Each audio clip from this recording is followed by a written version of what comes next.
লুকে আমন্ত্রণ জানিয়ে আনা হয়নি, নিজের ইচ্ছায় এসেছেন।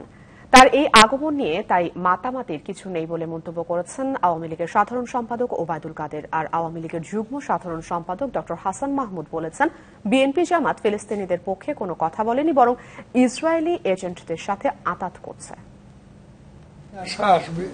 সমসাময়িক বিষয় নিয়ে সকালে সচিবালয়ে নিজ দপ্তরে কথা বলেন সড়ক পরিবহন ও সেতুমন্ত্রী আওয়ামী লীগের সাধারণ সম্পাদক ওবায়দুল কাদের। তারা উপরে উপরে পাত্তা দেয় না, তলে তলে আবার কি করে। এ সময় তিনি মার্কিন সহকারী পররাষ্ট্রমন্ত্রী ডোনাল্ড লুর বাংলাদেশ সফর নিয়ে মাতামাতি করার কিছু নেই বলে মন্তব্য করেন। কারণ একটা দেশের তিনি পররাষ্ট্রমন্ত্রীও না, একজন সহকারী পররাষ্ট্রমন্ত্রী, তাকে নিয়ে বাংলাদেশে তো মাতামাতি করবে।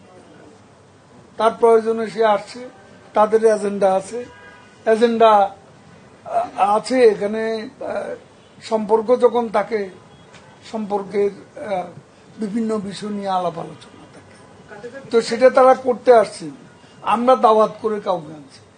এদিকে ভূকৌশলগত রাজনীতিকে গুরুত্ব দিতেই ডোনাল্ড লু এর বাংলাদেশ সফর বলে জানিয়েছেন আওয়ামী লীগের আরেক নেতা জাহাঙ্গীর কবির নানক।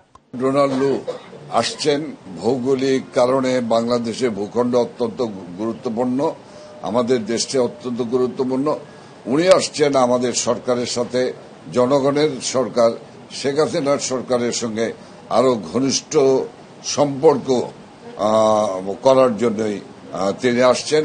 এদিকে প্রেস ক্লাবে ফিলিস্তিনি গণহত্যা বন্ধের দাবিতে বাংলাদেশ স্বাধীনতা পরিষদ আয়োজিত সমাবেশে আওয়ামী লীগের যুগ্ম সাধারণ সম্পাদক হাসান মাহমুদ বলেন, বিএনপি জামাত ফিলিস্তিনি গণহত্যার বিরুদ্ধে কথা বলেনি, বরং তারা ইসরায়েলি এজেন্টদের সাথে আঁতাত করেছে। তারা আজ পর্যন্ত এই ফিলিস্তিনে ইসরায়েলি বাহিনীর বর্বরতার বিরুদ্ধে, গণহত্যার বিরুদ্ধে, মানবতার বিরুদ্ধে অপরাধ সংঘটিত হওয়ার বিরুদ্ধে একটি শব্দ উচ্চারণ করে নাই। আমরা দেখেছি বিএনপির যুগ্ম সাধারণ সম্পাদক, তার সাথে কিভাবে ইসরায়েলি এজেন্টের সাথে মিটিং হয়েছে।